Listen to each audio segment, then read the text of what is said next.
Hello, book lovers, and welcome to Authors Love Bookstores, presented by A Mighty Blaze. I'm your host, Joe Moldover, author of the novel Every Moment After, and I'm delighted to be here with you today. Authors Love Bookstores is a weekly online program airing every Wednesday afternoon. I host and produce with my friend and fellow writer, Kimberly Hinsel-Lorance, and our mission is to highlight independent bookstores across the US and Canada, to tell you what makes them so special, and to talk about what we can do to support their ongoing survival. If you are with us live on Facebook or YouTube, please feel free to put a question in the chat, and we will get to as many of them as we possibly can. Today, I am delighted to welcome the novelist Alex Richards. Alex is the author of the young adult novel Accidental, a Kirkus Best Book of 2020, and When We Were Strangers, which is coming out July 13th from Bloomsbury. Additionally, Alex is a freelance magazine contributor and makes no-budget horror movies with her husband, an astrophysicist turned computer programmer, and more family-friendly movies with her two kids. They live in Brooklyn with too many cats. Alex, welcome to the show. Thanks for having me.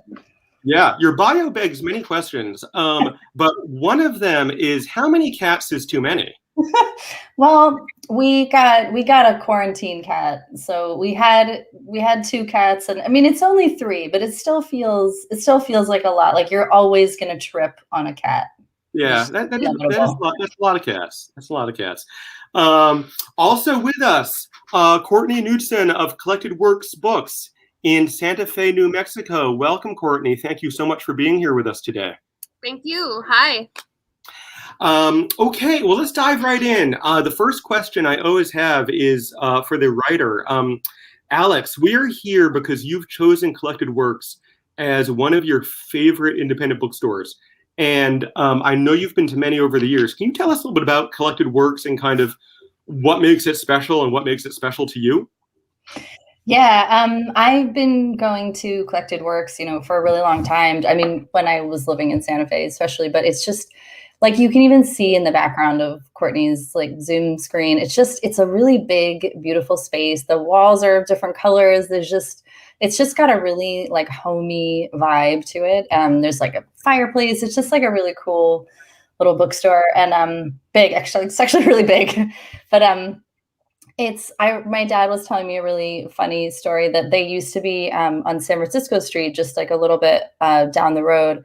And when they moved to this location, they did like I've forgotten what you call it, the bucket brigade, where they were just had customers and like staff just come and carry books like down the street, everybody like working together, which I feel like says a lot about Collected Works. Like it's just like a really cool community. They always have recommendations, and there's a stage, which I guess is like kind of in front of you, right, Courtney? Yeah. And they put on like great events, including like my dad always does an event in the winter with like reading live Christmas stories and stuff. It's really fun. They just like, they put on tons of stuff and make everybody feel welcome. Oh, that's so cool. I love that. That's really cool. Courtney, let me come to you. And this is one of my favorite, people who've watched the show before know this is one of my favorite questions for booksellers, which is about live events. So Alex was talking about the stage. I wonder if there are regular events you have there, or maybe one particular event that sticks in your mind as sort of like particularly special or unique or bizarre. People have told us all kinds of different things. What pops into your mind when you think about events?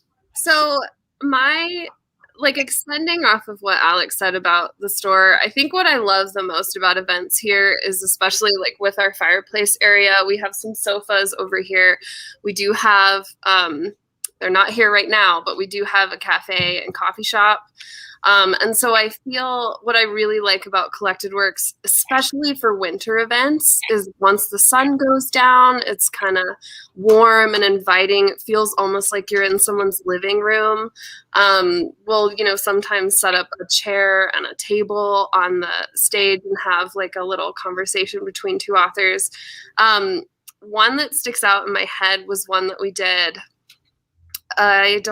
actually remember how long ago it was because time is meaningless now, but after 2020. But we had Sandra Cisneros came to read her little chapbook that she made, Puro Vida, I believe it's called. And it was wonderful. We had her and we had a local author, I believe it was Carmela Padilla. She read the English because it's in English and Spanish. And so Carmela read the English and then Sandra would follow up with the Spanish.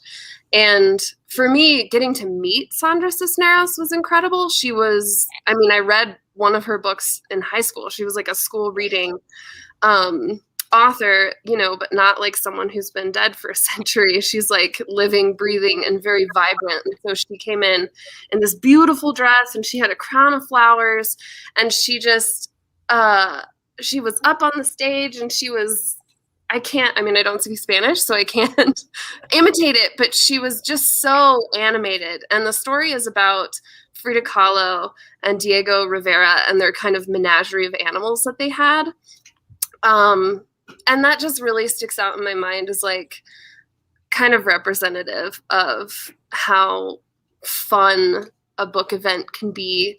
You know, it wasn't just a book reading. It was a performance and it was just beautiful. I really loved that one a lot. That was one of my favorites.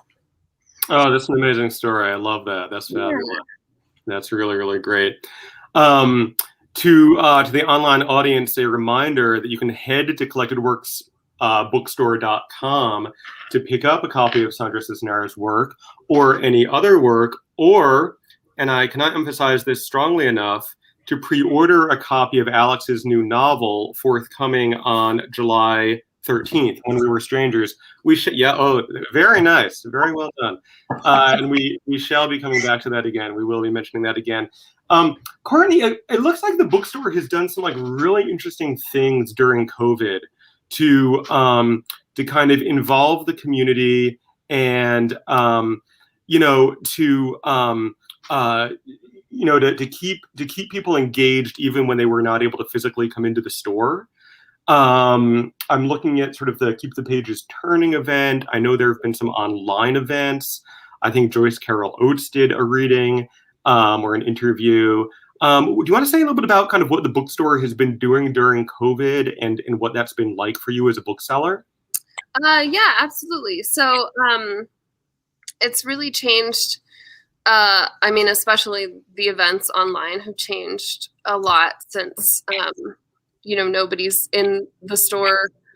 Some authors have come into the store to broadcast from the store, and they will also sign at that point. It's been really incredible being able to have them kind of from all over the place. I think Santa Fe is becoming more of a destination than it has been in the past, but it's we've traditionally had a lot of local authors do events with us just because they live close. We have had authors fly in, but what's been really incredible about doing events now is that we can have, like Joyce Carol Oates, she actually did 2 events with us during the pandemic because she's incredibly prolific and very cool. But authors can send book plates. There's kind of a little bit of leeway on timing for us as far as having the books because the author is not physically in the store signing. But we also, Keep the Pages Turning was a blast. That was, it was a reading event and people could make contributions if they wished. That was sort of at the beginning of the pandemic, but we had, I don't know how many authors that was. I think 22. A lot. And I think that's my dad who's a cartoonist. I think he might have been involved with that. There were like tons. It was yeah. really cool. It was really fun. We, my colleague Kaya and I were here answering phones for anybody who wanted to buy a book during the event. And it was like 500 people apparently viewed that event.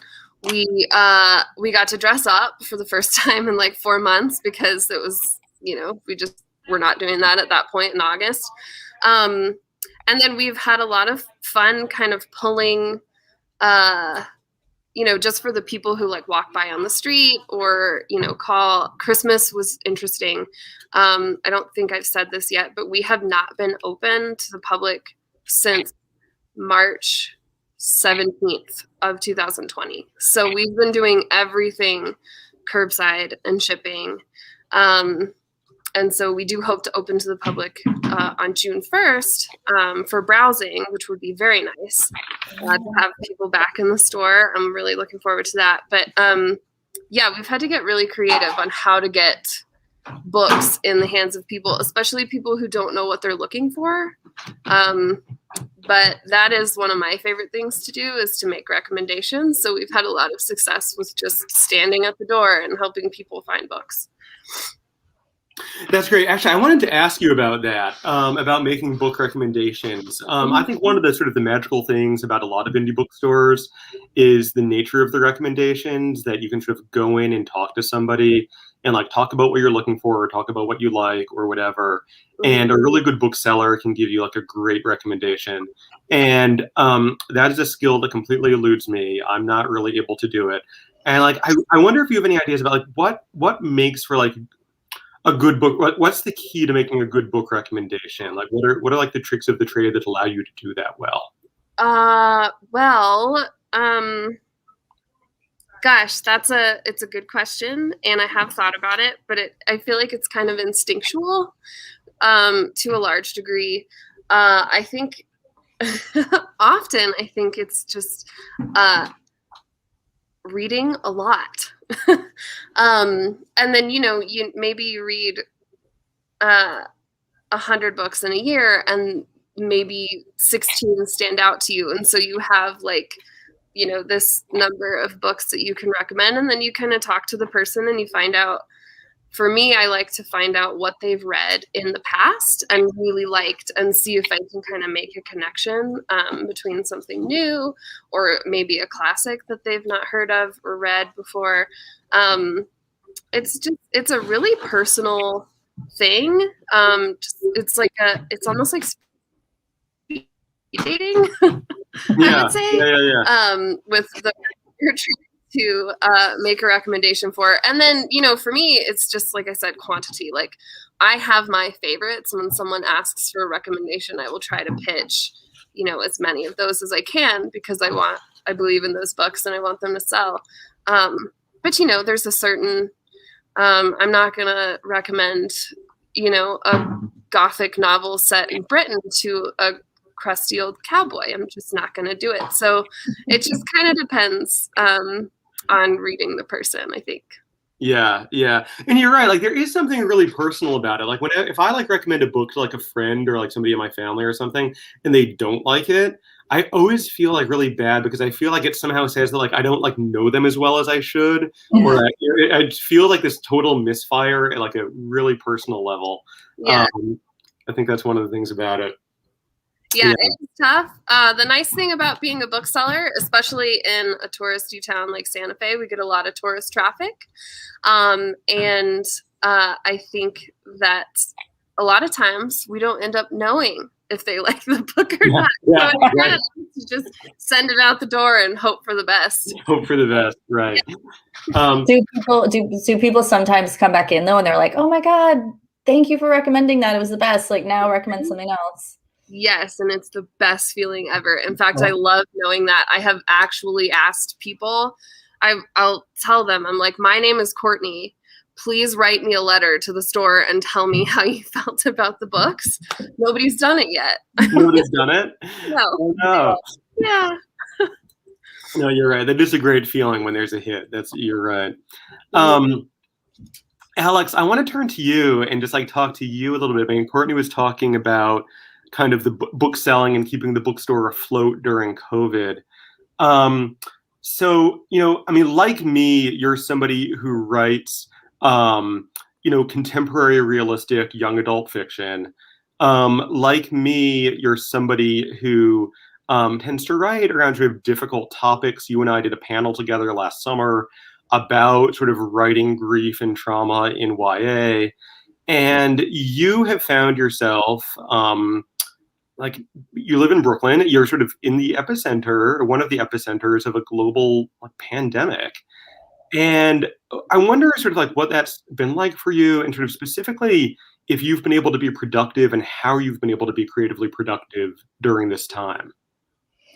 It's been hard. I mean, definitely, like, obviously it's been hard for everybody in so many ways, but yeah, trying to sell a sad book, this at this time has been pretty rough. Like, understandably, people aren't really in the mood to read, a lot of things that you want to like be taken away from it. So yeah, I mean, like, so in the past year, I've been trying to promote Accidental, and it's hard. It's definitely been difficult to try and focus all my like energy on trying to be positive about that. But at the same time, it's been nice to have that as a distraction.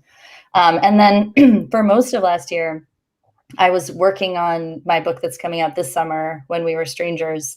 So like in terms of being motivated, it didn't really matter if I was motivated or had felt creative or not, because there were my copy edits sitting on my computer and I had to do them and I had a deadline. So it was kind of like almost a blessing, because it forced me to push through feeling not, if I wasn't feeling creative, I just had to get through it. And then Past Pages and all the different kind of steps that continued to come. And then there were some exciting parts, like picking a cover was like one of the, that's always like a fun silver lining when you're kind of feeling down about writing, is just seeing how amazing your book is going to look when it comes out. So yeah. That's awesome. Yeah, that's great. Yeah, it is a very difficult time to try to sort of sell realistic books about difficult topics, because we're all like living through this like incredibly difficult time. Yeah.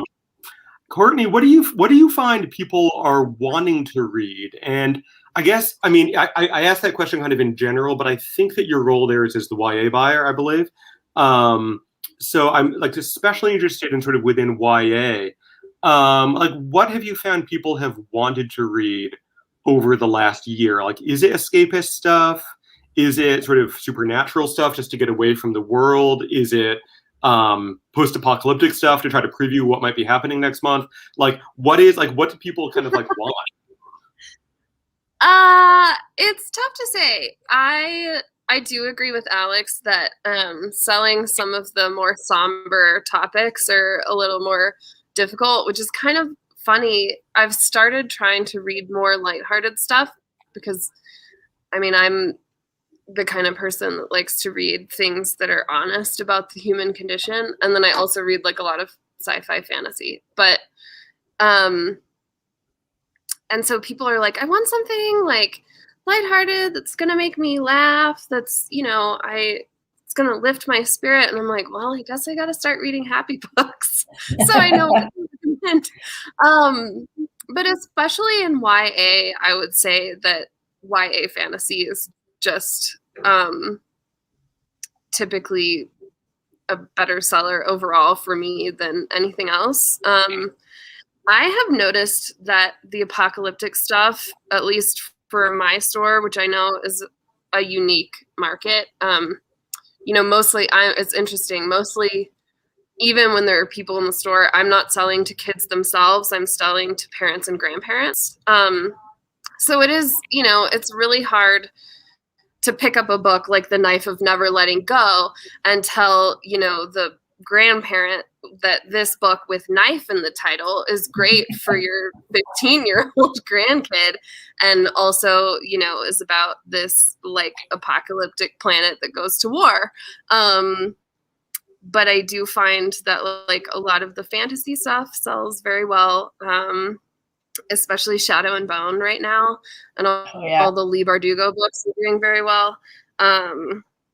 But yeah, and then of course, when Concrete Rose came out, that sold very well. It's hard for me to sell YA here, which is I'm trying to, make it the most palatable section that I possibly can. But Santa Fe, the average age in Santa Fe, I think, is 55. So it's just an older town. It's harder to sell books for younger folks. So yeah, but no, I haven't had luck selling sad books, which are my favorite books. Well, look, I mean, speaking on behalf of both myself and Alex, I just think you should try harder. I think I just want to put in a plug for realistic contemporary YA on difficult topics because it's just always a good Sunday afternoon. But I feel like I specifically wanted to add like humor into my book just because of that reason. I was like, it's Accidental especially is like a very heavy book, but I wanted to make it so that it was more palatable and like a little bit, so, and same with When We Were Strangers, like just throwing in some fun scenes in between. But then, when you read the description, you're like, oh, I don't know. Yeah, it's really hard. I think when I'm trying to sell a book, I do try to make a point of saying, these are characters you wish were your best friends. And like the relationships between them are like really encouraging and uplifting. I like to point out, I use dialogue as a selling point a lot because if an author can create really great witty dialogue between characters, especially in YA, like kids love to read that stuff. And adults love to read that stuff. Let's be real. I'm 33 and I still read YA all the time. So, it's just anytime those characters have, witty repartee, it's an easy selling point for me in an otherwise, somber book about grief. Yeah. No, I think they're, especially in YA, I think the relationships are so important, like the friendships and sort of those bonds, I think are so important. Alex, we have an audience question. I have not done a good job because I've been talking about When We Were Strangers, but I haven't told anybody what it's about. So, so somebody wants to know what it's about. Do you want to give us the elevator pitch? I will. This is it. When We Were Strangers. This is my first time giving the elevator pitch, so I'm terrible at describing my books, but it's about a girl whose dad dies in the beginning, so there's your starter for it being sad. But she quickly finds out that her dad was having an affair, and sort of the more she learns about this mistress, the more kind of consumed she becomes, to the point of like kind of obsession and really like stalking this woman. So, and it kind of, then the relationships kind of evolve from there. But that's the quick pitch. It's such a, I mean, the first time like I read that online as the pitch, I was like, that is like the juiciest hook I can imagine. It's great. And again, for the online audience, it's coming out July 13th, along with the paperback of Accidental. While we're talking books, very nice. This isn't the paperback, but it'll look like that. That's the cover art. And go ahead and just tell us Accidental. I mean, that's been out in the world longer, but for anybody who's missed it, Accidental, I think, is like, again, the first time I heard about Accidental and like what it was about and the concept behind it, it kind of just like blew my mind. Do you want to just give us the blurb on Accidental as well? Yeah, Accidental is about a 16-year-old girl who lives with her grandparents and finds out as a teenager that she shot and killed her mother when she was a toddler and grew up not knowing about it, which is just something, it's something that happens all the time in America. It was just an angle that is kind of underrepresented about gun violence. And I just was interested to find out, or to imagine what it might be like to have grown up not knowing that about your past, and kind of finding out and how you process those emotions. Yeah, I mean, it's like the brilliant thing about it is that like it does happen all the time. And like, and you think about that tragedy of it, but you don't really think about like what is happening with that kid, 10 years later or whatever it is. And I mean, so it's such a great exploration. So, and as a reminder to the audience, you can head to Collected Works Bookstore. We're going to put it in the chat to pick up Accidental and to pre-order Alex's new book, When We Were Strangers. Courtney, I'm going to come back over to you. And I'm going to put you on the spot because we were talking about recommendations before. And obviously you're not selling to a specific person here, but you want to tell us a little bit about what you're reading and recommending these days? Yeah, for sure. So I like literally right now I am reading when we were strangers. Is it good? Is it It's great. I'm maybe like a third of the way through, and it's really funny, Alex. The day that I heard this character talking about Tomasitas, I was eating Tomasitas. So anyway, inside joke. There's a line about, I don't know if you've gotten there yet, but there is a line about collected works. It's like, maybe we should do collected works and like, pick up a book. Like, so I'm so excited. I can't wait to get to it. That's amazing. So yeah, a couple of my favorite recommendations aside from Alex's books. I want to start with a YA that I just haven't heard a lot about. But this one is called Soul Swift. It's by Megan Bannon. And I really liked this book because it has very heavily religious undertones. It's set in a fantasy world, but there is a girl who's like a priestess in this religious organization, and she meets a boy who is a soldier in the military, and these two factions have two totally different views about the same goddess. One of them reveres her, and the other one thinks that she's a demon. And so it's this incredible they have to, the young woman actually accidentally takes the goddess inside her and becomes like the human vessel for this goddess, and she's on the side that thinks she's a demon. And so it's about changing your perspective. It's about finding common ground with people that you think you will never have common ground with. It's also just an incredible adventure story in a world that's kind of unlike anything I've ever read. Megan Bannon she also wrote a book called The Bird and the Blade that's truly excellent historical fiction set 3 generations after Attila the Hun, I believe. It's been a few years since I've read it, but don't really read much historical fiction about the Huns ever. So really like her book. This is my favorite fiction recommendation right now for adults. Just came out in March, and it's about 4 generations of Dakota women and sort of the effects of colonialism on their lives and their heritage. The main character, who is living in present day, her husband passes away, and she goes back to the sort of off the grid cabin that her father raises her in to reconnect with her Dakota roots that she's never really had a chance to explore because she went through foster care after her father passed away. And that is just, I think I read it in one sitting, and it's a sad book, but it's also redemptive and very beautiful. And I think it like perfectly illustrates the thing that I love in literature, which is, holding up all sides of the human experience, the good with the bad, in a really, really lovely way. And then I promised myself I would read more nonfiction.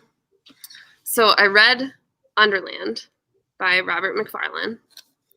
And this is now my favorite nonfiction recommendation. And this is any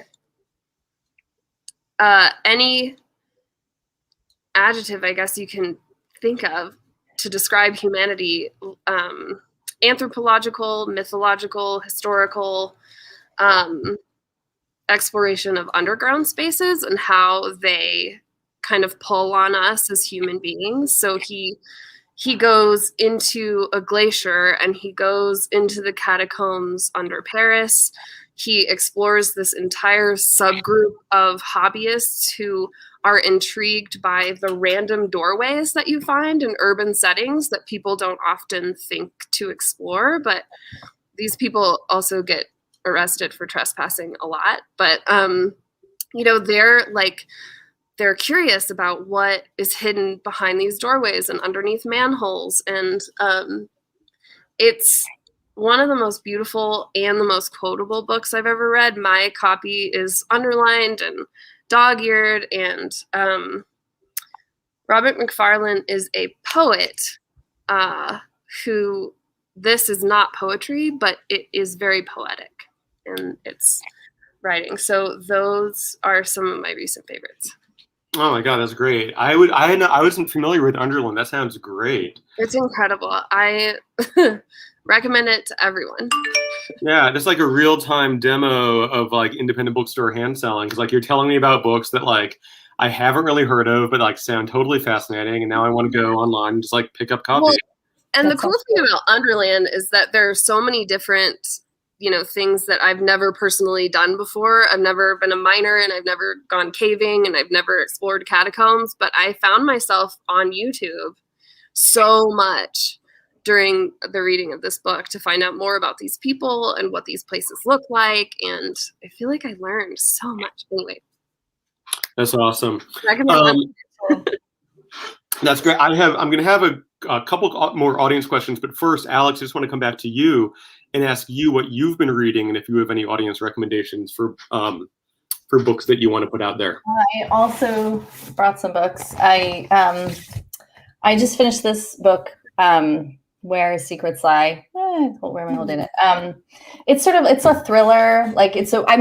Mostly what I read is YA because I'm always just like kind of trying to keep up with everybody. But it's a multi-generational thriller. It's just told in different timelines. I really liked it. I'm reading now Dig. A.S. King was recommended to me, and I had never read her work before. And it's like kind of reminds me of Jonathan Franzen a little bit. It's really good, and kind of just about family. I'm not sure kind of how it's all going to tie together, but so I'm excited to see. And this is what I'm reading next, Muted, which is a novel in verse by Tammy Charles. About kind of, I'm not totally sure. It's about like the music industry, but I've been loving novel in verse. It's like, especially when you're kind of in a reading slump or like, everything is too much. It's like a great way to whiz through a book and, enjoy yourself. That's great. Those were awesome recommendations. Audience question about Santa Fe. Which is, I think this was originally a question for Courtney, but I'm going to put that out there for both of you. Other than the very obvious answer of visiting collected works, how would you spend your perfect day in Santa Fe? Oh, like just an average day, or like if I'm taking people around to go I think like touristing? I think somebody from out of town, like a tourist who's in like Santa Fe for a day. Like, what is like the perfect Santa Fe day, other than going to collected works and buying tons of books? Right. Obviously, that's like first, second, and third on the list, right? I would say definitely checking out. I love the Georgia O'Keeffe Museum. It's really beautiful. It's just this. Anyway, it only takes about an hour to go through, and you learn so much about her. And it's so much more, when I covered Georgia O'Keeffe in school, it was all about the flowers, but she did so much more than that, including a lot of the landscape here in Santa Fe and Abiquiu.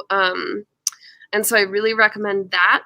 I also recommend checking out Meow Wolf, which is this really cool interactive art space that kind of feels like a fever dream sometimes. It's very bright and colorful. There's a lot of conflicting sounds going on, but it's so much fun. There is a story at the heart of the space.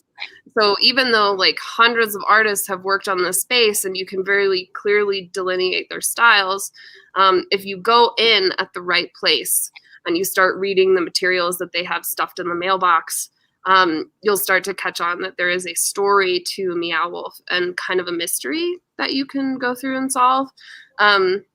They also have a bar and they have live shows. So if you go to, I don't know if they're doing them right now, but at some point they probably will again. It might be fun to do the exhibit and then grab a drink and see a show. I really like that. My favorite restaurant in Santa Fe for breakfast is Henry and the Fish, which is it's my neighbor over here on San Francisco. And then for dinner, I highly recommend Paloma. Awesome. Wow, you're a great tour guide. Yeah. Alex, do you have anything to add to the Santa Fe Well, experience? it's like, having grown up there, like those are restaurants that I don't know about. So I feel like now I have to come back so that I can go. Cause like I always, when I come back, it's like we have to go to Tomasita's, and there's sort of like kind of like hole in the wall like places that we go. I guess we used to go to Baja Tacos, and then I heard that they're closed now. So there's all kinds of like favorite things, but definitely Meow Wolf. I have some friends going through Santa Fe later this summer, and I was like, you have to go. So Meow Wolf used to be the bowling alley, and now that's what they like transformed it into, this like really wild place. So I would definitely recommend that. And just kind of walking around, just in general, there's such beautiful architecture in Santa Fe. You just kind of getting lost like downtown on the streets is just it's really nice. And like hiking, you can get some, if you go up by whatever that cross is called, you can just get like a really nice view, and you can see just, I don't know, it's just a really beautiful place. Yeah. That's awesome.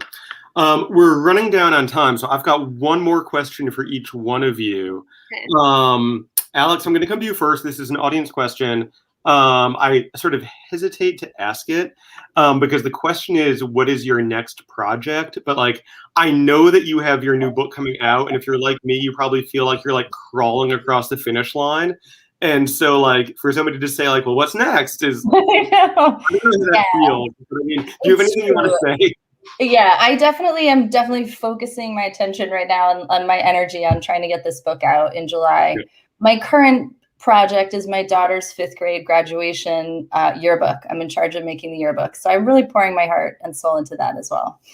But hopefully this summer I'll get working on something else. But yeah, right now it's just tunnel vision for publication. That's awesome. Courtney, there's a question that we sort of oftentimes ask the bookseller on this program as we're wrapping up. And a lot of the people who watch us are writers. And I think that like a common writer fantasy is of becoming a bookseller. Like everybody wants to kind of like own a little indie bookstore and like deal with books all day and sell books and all of this stuff. And I like to pour a little bit of cold water on people by giving them some sense of like what being a bookseller is really like. So here's the question we ask. It's a fill in the blank, and it goes like this. Running a successful bookstore is part hard work, part luck, and part what else?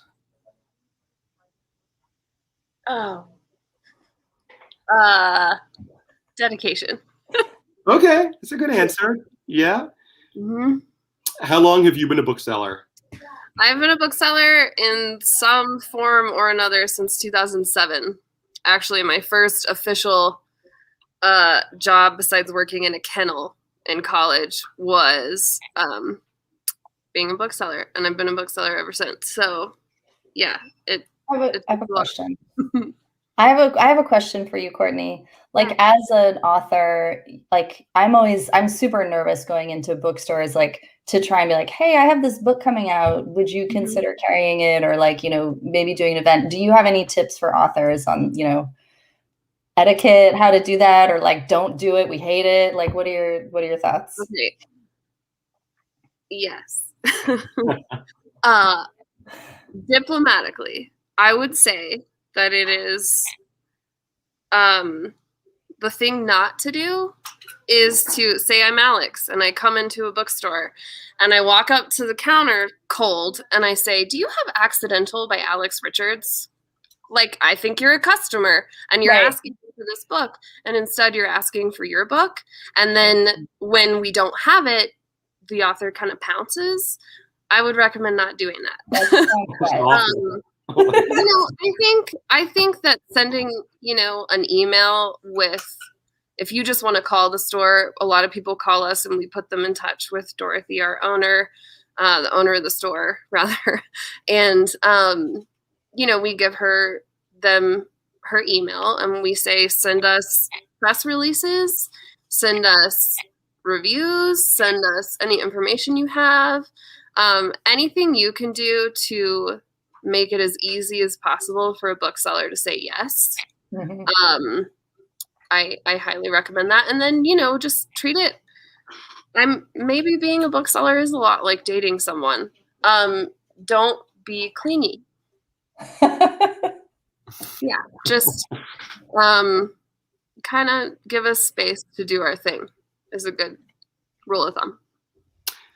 It's great advice. Like, it's such a great question, Alex, because like it's such a difficult thing, right? Like, I mean, booksellers who I know just feel like barraged, right? Like they feel barraged, like, because it's not just, I mean, it's like people who are like self-publishing are also really doing intensive promos. I mean, booksellers I know just have insane inboxes.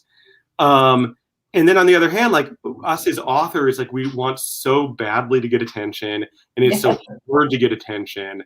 And we're mostly introverts, so we don't like going out and like promoting ourselves. And so it's such a difficult thing. It is such a difficult thing. It is, I guess it is like dating. There should be like a speed dating thing. There should be like some sort of like a speed dating event for like authors and booksellers, like just to kind of like meet. We do a lot of that at like book conventions, which is very cool. Because but you're right. It's a barrage, and I am deeply sympathetic. You work very hard on a novel, and that's your baby. But we encounter 20 babies a day, and so it's very special on both sides. We want to make sure that you're, getting an opportunity to pitch, but we also have very limited space and attention space. Right.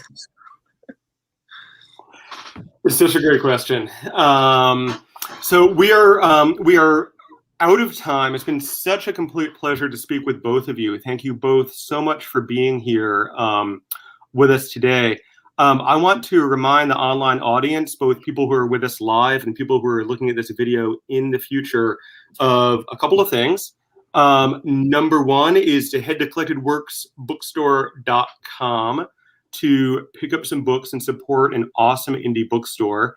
And if you are in or around Santa Fe, hopefully, knock on wood, maybe to walk in after June 1st, if things go according to plan. And if you are on the website and you're picking up some books, which I expect that you will be imminently, some very important purchases to make.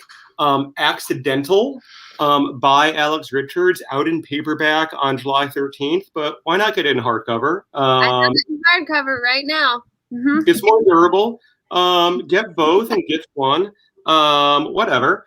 And When We Were Strangers, amazing concept for a book, also coming out on July 13th, can be pre-ordered now.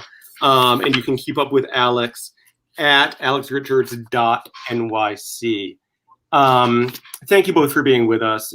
Such a pleasure to speak with you, Courtney, and with you, Alex. This has been a great conversation. Thank you so much, Joe.